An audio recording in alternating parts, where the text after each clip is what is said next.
Elite One Recruiting and Evaluations is a one-of-a-kind, self-managed global scouting platform to help any athlete get recruited to their next level.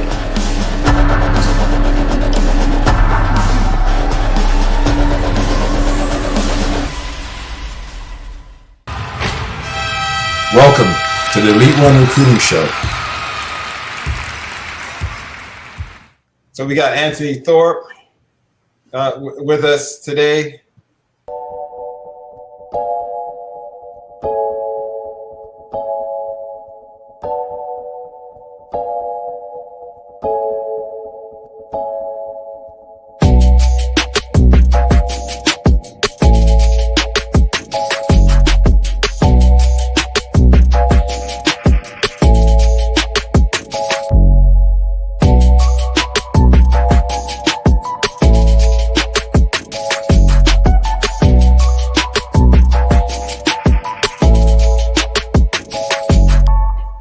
That was very good. I enjoyed it. I also enjoyed that reverse dunk and pulling yourself up. Thank you. That's something, some tricks out of Richard's book. Richard was known as a big time dunker. Anthony, I put it down, bro. Anthony, I put it down. That's great. So it's awesome having Anthony on here, and Dave Black is Anthony's high school coach. So Anthony, you're a junior, or what? You're a junior in high school. You got one more year, and unfortunately, you've had a tough COVID year. So maybe you can tell us about what COVID year has been like for you in Jamaica. So COVID, when basketball stopped, like I didn't know what to do. Honestly, I honestly didn't know what to do. But one thing I didn't want to do, I didn't want to be one of those persons that did nothing over COVID, right? So I did something. I worked out sometimes. It was hard working out in COVID. Yeah. So give me an idea, Anthony. I know it's hard, and everybody all over the world that wants to play basketball, they don't want to lose that year of eligibility. The NCAA said, okay, they'll give an extra year to folks. So there's some light there for you. But tell me, what type of workouts did you do? Did you run? Did you jump? Did you shoot? What were you doing to keep yourself prepared? I was doing mainly body development workouts, like to get stronger or maintain what I have, because I don't want to get worse. Like I don't want to come out of this quarantine season and just be a worse version of myself. That's good. That's awesome. Well, we're glad to have you, and we'd like to help you out by answering some questions. Kayla's a Division I player, and Richard, myself, even your coach Dave. It's all collegiate players. You got any questions for us? Yeah, I have what's a daily routine for a Division I player? Like something you get up and you just have to do as a Division I player. Okay. Well, we can get up, workouts, and then continue your day, or do you get up, make breakfast, then go work out? What is it? Kayla, you want to start us off? Yeah, I can give some insight based off of my personal experience. Again, everyone's experience might be different depending on the level you're playing at, but I can speak for the Division I experience. And where I went, we had a kind of inconsistent practice schedule, but most schools you'll have a dialed in practice schedule, like let's say 1 to 4, 3 to 6 type of thing in terms of when you're actually on the court. When you get there in the summer, you're going to do your preseason workouts. So that's usually just guard specific, forward specific workouts where you're going to go to the gym. Coach is going to put you through a workout, but there's probably only 3 or 4 people in there. And then in between that, you're also lifting weights and doing conditioning 2 to 3 times a week. So that's like the process of when you first get on campus. They're going to put you in a couple of summer classes to get you kind of used to the environment and the coaches and everyone around there. And then as the season progresses, as you said, a good question, like what does a typical day look like? And for me, I would say waking up, breakfast, depending on when you would practice, breakfast would either be in the cafeteria where it would be open. I'd go grab breakfast at the caf, usually something light. And then I'd head back to the facility for practice. Sometimes if we had an earlier practice, they'd provide food and snacks for us before. But if you play Division I, I remember one of the things that I was focused on, and then my parents wanted to clarify almost throughout my visit was like, okay, so everything's covered, right? So when it came to that, everything's covered with the food, the books. So if I ever had a question where someone said, oh, you have to pay something for this, I'd call my coach and be like, am I supposed to pay for this? I thought you guys said everything was covered, right? So for me, the food was covered in the morning, but back to the schedule, depending on when your practice is, you can have a class or two before, and then you would head to the gym, do your practice. Some schools like to lift weights before your practice. Some want to lift weights after. But in general, you're in there for about 2 to 3 hours, another hour of weights.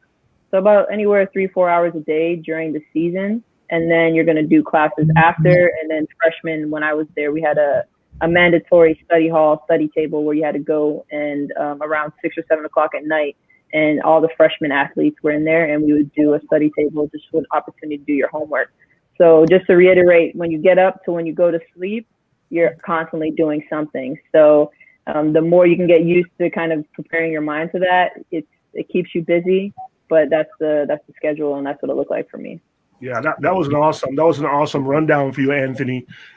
Similar to Kayla's, I'm gonna give you 2 different answers because you have a year of eligibility left because you're 2022, correct? Yes, I am. Okay, so in high school, I woke up at 5:30 in the morning, alarm clock. And Kind of what I do. Well, I'm saying, 5:30 and work out. say that again, Anthony. That's kind of what I do. I wake up 5:30 a.m., work out, and then get ready for my day. There you go. That's what I used to do at high school level or in that type of environment. Before I went to college, wake up 5:30 in the morning, go for a 3-mile run, do some sprints, stuff like that. And then it transferred over to the junior national team. We got up early in the morning when we went to Vancouver, and they had us on Vancouver Island in Victoria, and we ran through the woods. Then you go have breakfast. Then you do lifting and shooting, and then you come back to the dorm. Then you would practice again after lunch, and in the evening we'd do a scrimmage. In terms of college, just almost like Kayla's, I'm used to the morning thing, so I'm glad that St. Joe's did the same thing. We got up early in the morning, we did a run, then we lifted weights, right? And then we went to shoot after, because after you lift weights, you want to have muscle memory back. So we got to shoot for an hour, went to the cafeteria to eat breakfast, then went to class. A full day of class, and then in the evening we have a 2-hour practice. However, you have to get there 45 minutes ahead of time to work with the assistant coach, to work on your individual game. Then you have practice, and after practice, from what they saw and what you were doing, there's another 45 minutes after practice to work on what what the other team was going to do to you or whatever. So if we're playing a team, one team is the red team, one team's the white team, and you're working against the other team's plays. So after the practice, that's what you would do. Then, unlike Kayla, I maybe like Kayla, the cafeteria holds your meals for you. They keep it warm. They hold it for us. We shower, we go eat our food. Then we have study hall, which is what study table, Kayla call it. We call it study hall. And we have a tutor for every subject you want. And there's a big old ballroom. Everybody sits in there to their own little area. And if you need help, you get help that way. So that's kind of the routine. Same like Kayla's, just a little bit of tweaking different. And that's what you have to expect. Yeah, it sounds like Richard, you probably had your own like blanket and pillow in your locker room. You were spending a lot of time. Hey, they took care of me, Kayla. Hey, I'm a star. Mm-hmm. I can tell you, they took care of me. Well, I'm gonna, Anthony. I just wanted to say that I think we might have a little bit of a similarity in us in terms of maybe what your next decision may be, because I was in Calgary, Alberta, which I don't know if you ever even heard of, playing high school basketball and trying to get noticed and trying to figure out how can I get U.S. colleges to know who I am, and I made a very big decision to leave Calgary, which would be like almost like leaving Jamaica. It's the other side of Canada. Yeah. Go to Toronto and into a big city that I was not familiar with. I wasn't a Toronto guy. I was born in Jamaica, raised in Montreal, and moved to Calgary. So Toronto, for me, coming to Toronto at 17 years old, was something where it's like, wow, yeah. It was very different. But that decision, paid off for me. and I got a scholarship, and basketball has been great for me. Have you ever thought about it for yourself? What it'd be like if maybe you had to make the decision to leave? Yeah, I have. Okay, and tell us your thoughts on that. Like, I even had the conversation with my mother the other day. Like, what would happen if I got a scholarship to go play basketball overseas? But like, she's I don't know how to say this. It's like she believes I can do it, but it's like she really don't want me to leave.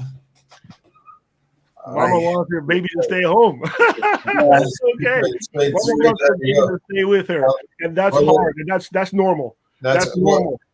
Tell me something, Anthony. Are you a two guard, 3-man wing player? What position do you play? You're a wing. You're a wing. So you're a slasher. Get to the basket, dunking on people, run. Is that what your game is? That's me. That's you. From a little bit I saw, I was picking up how you move and what you do. That's awesome. So you're working on your jump shot right now. How tall are you? I'm 6'3". 6'3". So you're going to have to play the 2. And maybe, I don't know if you can play the point, because that takes a while to develop. That, for like Kayla was saying, she's been playing the point since she was like 8 probably, or 10, 8 or 9. And interestingly, yeah? I'll let you finish, but interestingly, it wasn't the first. Well, I actually played a 2, and I just at a certain point realized that my growth wasn't going to continue to allow me to fulfill that. Especially now, just as some side information, you have a lot of women, even in the college and WNBA, that are around 6 foot that are playing point guards.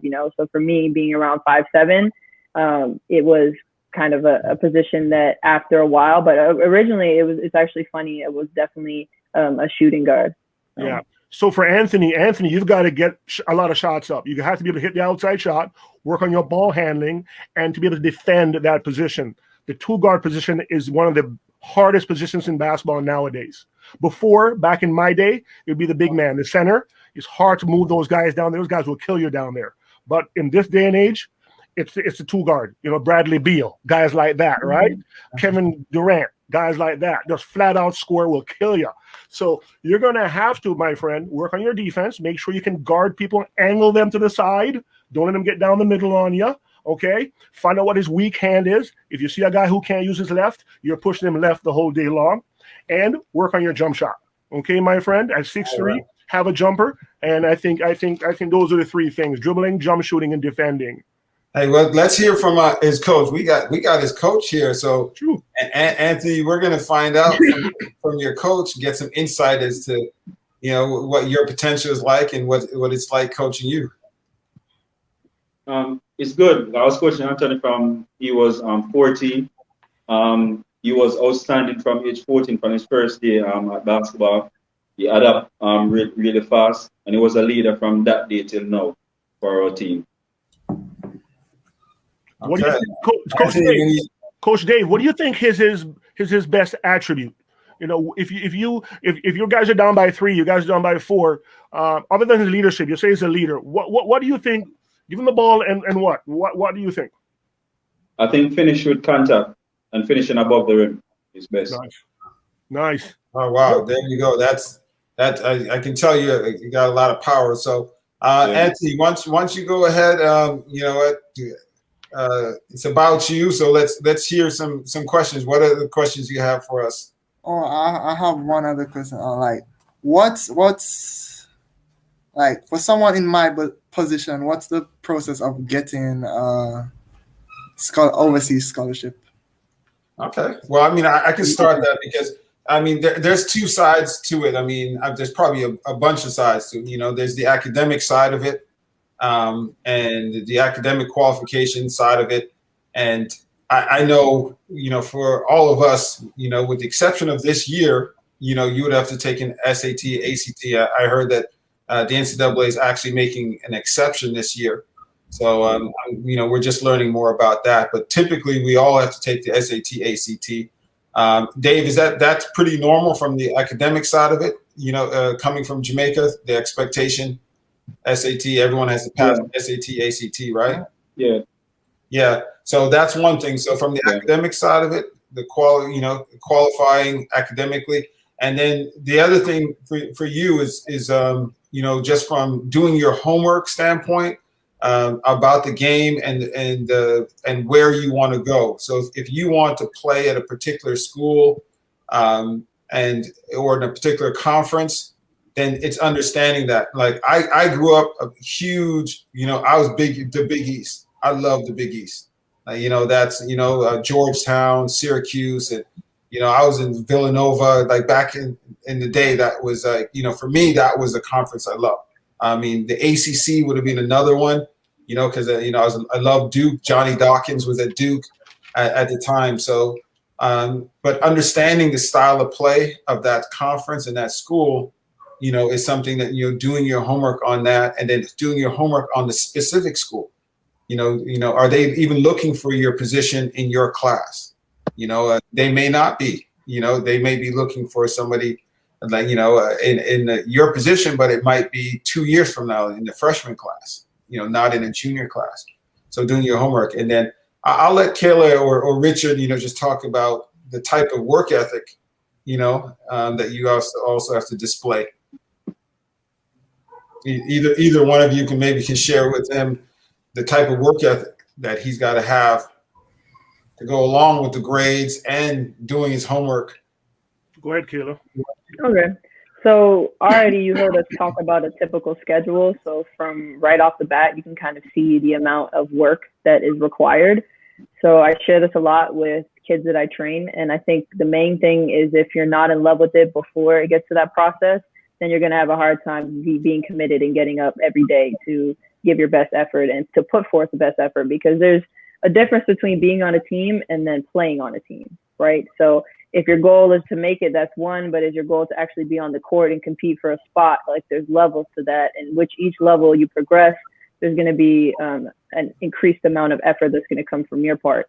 So for me personally and my experience, I can say the way I attacked my workouts, I know it's a little bit different for you depending on the situation with the gym time, but I think I went from being a good player to a great player when I approached everything at game speed and doing reps like it was the last rep I was going to do over and over again. So then when you translate it into a game, it's the same thing. It's now it's not, oh, I'm unsure if I can do this move.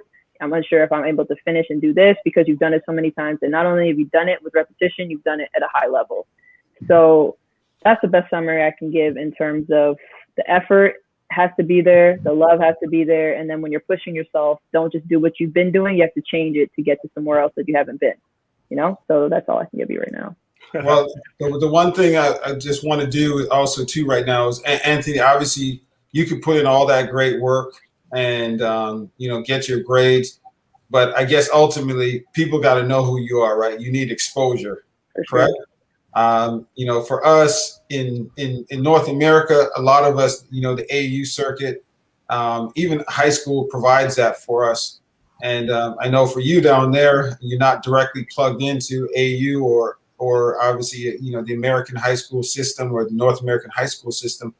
That's why for us, the Elite One recruiting platform is something that we're really excited about, because it's a platform that allows individuals from all over the world, including yourself, to be able to create a free profile and upload your video and have great evaluators like Richard, like Kayla, like myself, and even Coach Dave, that will be able to go on there and evaluate you and give you feedback and help you with provide exposure to college coaches, through that platform.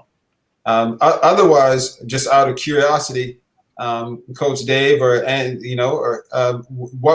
is it like for somebody like Anthony to try and get some exposure in Jamaica right now to college coaches? Like for us now, during COVID time, there is actually nothing going on when it comes on to sports or basketball. And in the typical. In a typical year, though, typical is just like what I said. It's just we have one camp in the summer, which is Star Search basketball camp, where you have to go there and try to leave everything on the line. That is the only opportunity for coaches overseas to see you. Wow. Anthony, have you been to any of these top camps? Yes, I have. Okay. How did you do? It was really like the first time I went there, I was really shy and timid, honestly. Like the first time going there, it was something new. I don't know. I literally didn't know anyone there, so I was kind of scared. But my last time going there now, it was pretty good. It was pretty good actually. I didn't get to. I didn't really get to take part in most of the activities because I was on the Jamaica team at that time, and we were training there too. So I was there and not there at the same time, basically. Okay. Well, we're hoping. I mean, we got you on our Elite One recruiting platform, and you're ranked. You have the 68th percentile ranking, and that's based on the information that we have right now. But our hopes is we can work with you, and Coach Dave is obviously going to work with you and improve your ranking on there. And what we're going to be doing is we're going to be getting your information out to as many coaches as possible, and we're going to be using this show as a platform to be able to showcase what an incredible character you have. And so I'd just like to say that we're in your corner, and we're definitely going to be supporting you and trying to help you reach your goals. Coach Dave, is there anything in terms of increasing exposure opportunities, or that can be done to help somebody like Anthony from your end of it? Yeah, because what I'm planning to do now is that the videotape of as much game as possible, so we can have more kids on the platform for them for them to grow on the platform, for the younger players and for the one like Anthony who is on their way out in high school, where they can get exposure from colleges. They can get exposure from the platform for colleges to see them play. Awesome.